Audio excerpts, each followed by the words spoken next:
Right, for an analysis of the nomination of former Chief of Defense Staff, General Christopher Musa as Defense Minister, and the recommendation of northern governors to suspend mining activities for 6 months after establishing a link with banditry. We're now joined by Adamu, he's a security expert, and engineer Niran Ajibade, his Secretary, Board of Trustees, Miners Association of Nigeria, and President, Gemstones Miners and Marketing Association of Nigeria. Thank you, both of you gentlemen, for joining us on Newsnight.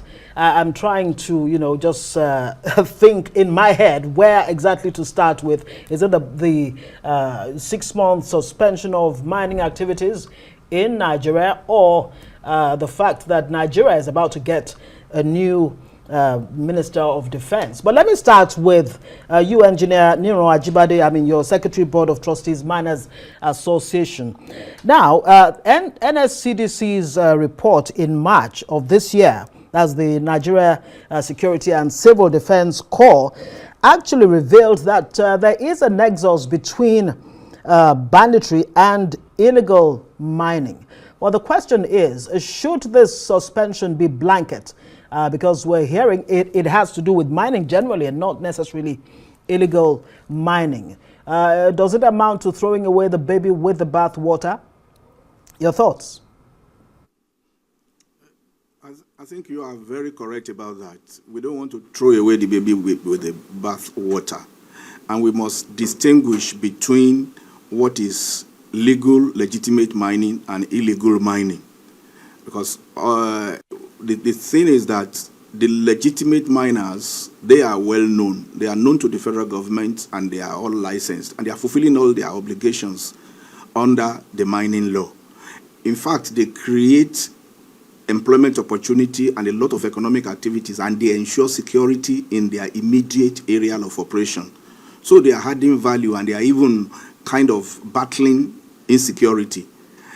And if you now do a blanket ban all over the northern states, then of course you will be creating the areas where you have illegal mining now, they are ungoverned spaces. You will be extending the ungoverned spaces to, depriving the legitimate miners from working. And that, nature has a vacuum.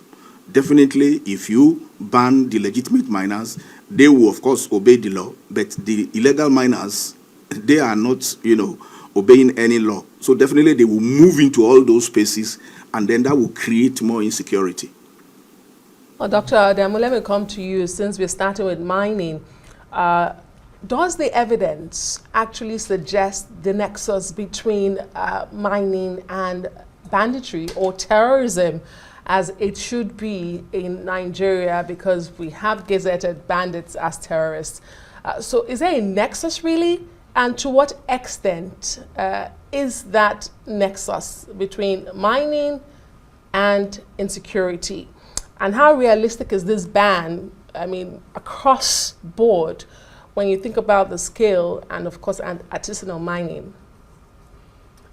Yes, there is a nexus between mining and, unfortunately, banditry. There is enough information to suggest that nexus. What we've been able to find out is there are 2 aspects to this. Number one, some of the bandit commanders who have grown so big in what they do have been able to carve out land where they themselves are benefiting from the mining, as it were, whether legal or illegal. Then on the other hand, you have politically influential individuals who sometimes use these non-state actors to support the mining of minerals in those locations. So irrespective whether it's the bandits themselves, commanders who are doing it, the state and the communities do not benefit from the proceeds of that activity. With regards to the second part of your question, whether this recommendation by the northern how realistic is it? Yes, so one has to measure their position with the reality on ground. I can understand what they're trying to achieve, but I'm a little bit worried. Were they advised by technical experts? Do they understand the severity of what they're trying to do? At the risk of sounding, this is a public space, so I'm a bit mindful. Right. There are international players that are involved in this, and those international players are not here on their own. Someone brought them, someone is sponsoring them, and given the influence of the individuals who may have brought them, will the northern governors, given the fact that they do not have influence over the security space, especially the federal security space, will they be able to achieve this objective? If the federal government, for instance, decides to go their way, what would they do with these international players? So I think it's neither here nor there. We also have to be mindful of the fact that perhaps some of those players, just like my co-discussant had mentioned, do have valid licenses.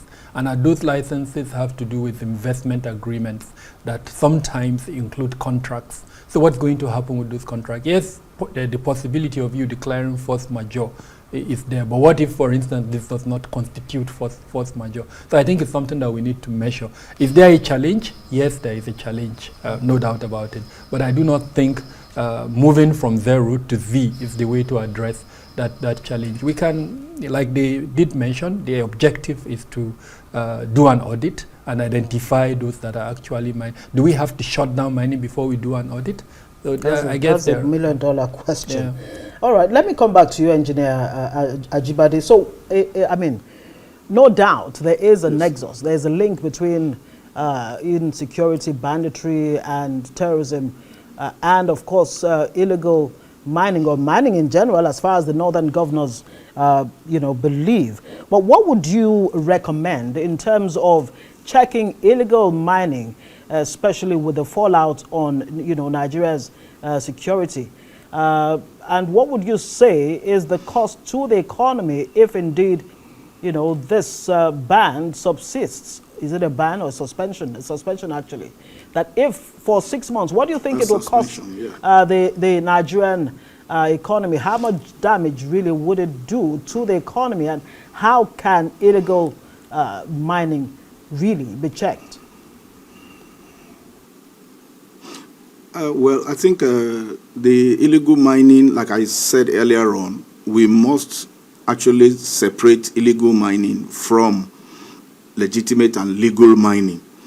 Because illegal mining, of course, you can talk about a nexus, a link between illegal mining and financing of terrorism and all sort of criminalities in, those ungoverned spaces.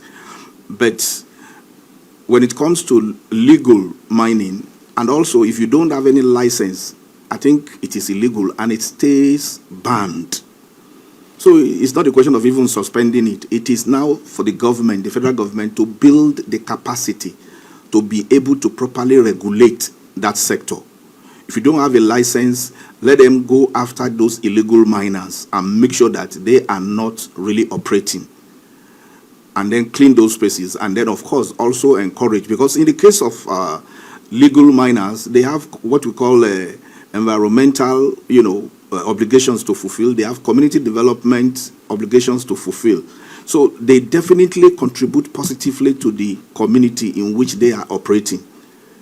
And with that, and that is why, but of course there is need to build capacity, especially for the regulatory departments in the ministry, like the Mines Inspectorate, the Mines Environment Compliance. They need to really beef up their capacity in terms of equipping them and also making sure that they have the backup force to be able to, curb illegal mining. Once you curb illegal mining, and then you encourage legitimate miners to be able to function and boost the economy. A lot of those miners, they actually mine, minerals that are, exported. When you talk about a jump in the revenue that we are getting from the non-oil exports, the majority is actually coming from mineral resources as well as the oil. So definitely, we shouldn't talk about a blanket ban or any suspension at all. Like I said, people are fulfilling, the legal miners are fulfilling all their obligations under the law. They are paying their annual service fees. They are paying their workers. They have their equipment. Some of them are in partnership, in joint venture business. Some of them, they have spent billions on exploration work, and they are moving to the mining phase. And then you now kind of stall that for 6 months. It's going to be a huge loss. Let me bring the conversation back to Dr. Adamu as we try to round up. I know you want to respond to how do we address this. Are there any safe measures to tackle illegal mining, especially, or mining in general as regards insecurity? But my question to you really, as we try to round up, is Nigeria's incoming Minister of Defense. He's dropping his khaki for kaftan, or perhaps his salutes for briefcases and bureaucracy. Barely a month after he stepped former down as CDS, Christopher Musa. What do you make of this, and how significant is it to have a former CDS now becoming the Minister of Defense? Okay, quickly with how do we, make mining safer. I think in simple terms, just like my co-discussant mentioned, is to strengthen the capacity of our regulatory institutions. I know the question of the role of the states in supporting the regulatory functions has arisen. The situation where we are at the moment, where the federal government issues the license and the states have very little to do with in that regard, I think needs to change. We need to see a situation where local communities feel the benefit of what is buried in their grounds. Yeah. They would now be the one to protect that and make sure that it's being mined illegally. But right now, I think the feeling is that they don't really benefit from it. So whatever happens. Can happen. So that's what we need to change. We have a new, the person of the former CDS about to become the Minister of Defense. Yes, I wish we had more time to discuss this issue, but let me just summarize what I... First, let me congratulate him. He's someone I know very well, and I know he's passionate about Nigeria. That passion is not hidden. Every time you engage with him, he's a good gentleman, a professional to the core. Now he's moving from a place of professionalism to a place that has significant political influence. And that sadly... Are you saying politicians are not professional? My point is he would need to manage the expectations of politicians much better than he did when he was CDS. The second point is the structure, the institutional and structural challenges within the Ministry of Defense itself. Let's not forget that I think almost purposely, if you allow me to use that word, the Ministry of Defense has been created to be a policy-making institution. He would have very little to do in tactical and operational issues, and this is the danger. We are at a situation where we need urgency. We need action. The debilitating security challenges in the country require that type of action. And he's just an individual when he becomes the Minister of Defense. He would need to work with the other strategic leadership, the Office of the National Security Advisor, the Minister of Interior, and the Minister of Police Affairs.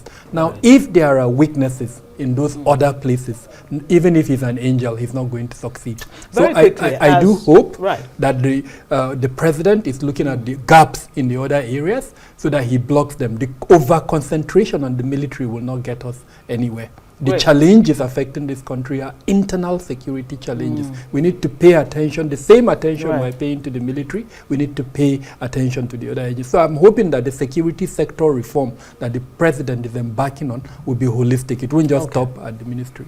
Fantastic. As CDS, Musa had actually recommended fencing Nigeria's borders, especially those bordering Cameroon, Niger, and Chad. Do you think he should make a stronger case for that? 1 minute or 30 seconds, if you can. As the Minister of Defense, he would be part of the National Security Council. We've been making the call for the president to convene that council. I mean, in your report, you did mention he had a meeting with the service chiefs. That's an aberration. It's an ad hoc arrangement. So we're hoping that if that meets, of course, if he's